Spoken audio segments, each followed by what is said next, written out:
My name is Tim Stanley, and I'm a student at the American College of Education. And this is my Module 4 application, which is a job aid for educational technology. When it comes to educational technology, here's an overview, and this will help teachers understand some things about educational technology. Basically, technology is advancing. It's advancing every day. If you think of a classroom from 10 years ago and fast forward to today, they look much different. Even in my career, the things that have changed in just the last few years, it's amazing. Anyways, teachers should view technology as something that can assist them, can help them, and in so many different ways, and all the different facets of technology, or I'm sorry, facets of the classroom. So whether it's grading, whether it's assessing, whether it's presentation tool or file storage, or even like websites.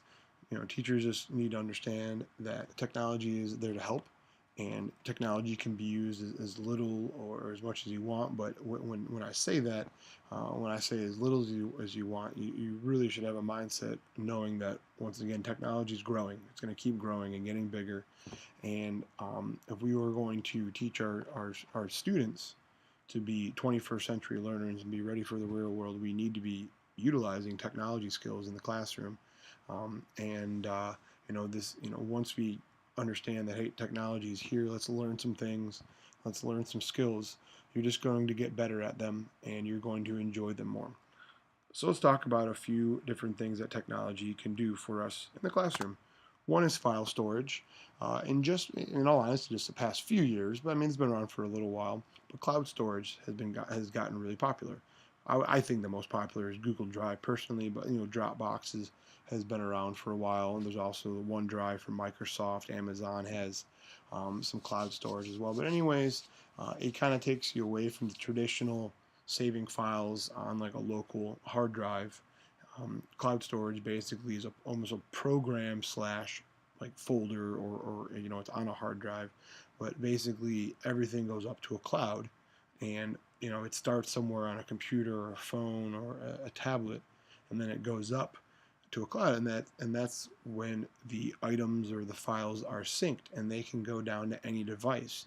So basically, the idea is it takes away the need for the thumb drives of many years ago, or portable hard drives.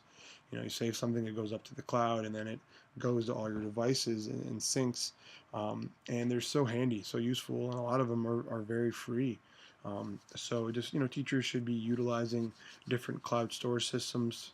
Once again, I personally use Google Drive and I use Dropbox, but use something, because in the end it's easy. You don't have to worry about carrying different file storage systems around in your pocket or bag or anything like that. So that is one way that technology is advancing, and advancing more and more every day. Another one is presentation tools. When you think of a presentation tool, probably the first thing that comes to mind is PowerPoint, which it works. I still use PowerPoint, or Google. The Google Docs has Google slide option as well. But there's so many more presentation tools in this world. It's amazing. One of the ones that is very similar to PowerPoint, but is this kind of a jazzed up version, is Prezi. Prezi is very cool. It has really cool transitions. There's Slide Dog, Slide Rocket, that I've used before. Another thing to think about when it comes to presentation tools is actually the video options. Example would be like Powtoons or Animoto, Go Animation, Go Animate, and basically it turns what you want to present, the content, into a video. There's music and different slide transitions, and all you gotta do is start and try them. Powtoon is a really cool one that I would recommend. Go to the website, sign up, log in, and just try. It's like trial and error, and you learn as you go. And it's once you make one, or a teacher, you can make one, or you can have your students make one. And when they create, or when you create something or something new, it's so cool, and it is really beneficial. And just the feeling of that positive feeling of accomplishment is there when you do something like that. So I really recommend different presentation tools that are different technology, like Web 2.0 tools, and there's other ones as well, but I would check them out. Assessment and survey tools. There are tons of assessment and survey tools out there on the internet. Kahoot, Quizlet, TestMoz, Quizzes, SurveyMonkey, or just to name a few. I use Kahoot on a regular basis. That's more of like kind of a competition, points, fun, music, um, assessment tool. I would say it's kind of formative, sort of summative, not really though. But it basically can, you can see what your kids know, but it's just fun. And the kids just love it, and they use their iPads, or they could use their phones. Also, another one that I actually don't have on there is Plickers as well. Um, but when it comes to assessing, you have, as a teacher, if you just do a traditional route with like pen and paper, which is okay, but the amount of time involved to go through everything, it can be a lot. While TestMoz or some of these just simple assessment tools, or if you wanted to do a survey for your classroom about almost anything, you get instant feedback, instant data, and it's free. So something to check out when it comes to if you ever needed to do assessment or survey tools. Another one that I don't have on there is ZipGrade, which is a really cool assessment tool as well. And last but not least, this technology offers websites and communicative tools, whether it's just an Edmodo website that's kind of like almost like a Facebook for teachers, or Google Classroom is pretty fresh in the last few years, has gotten popular. Remind is one like a communicative app that can be used.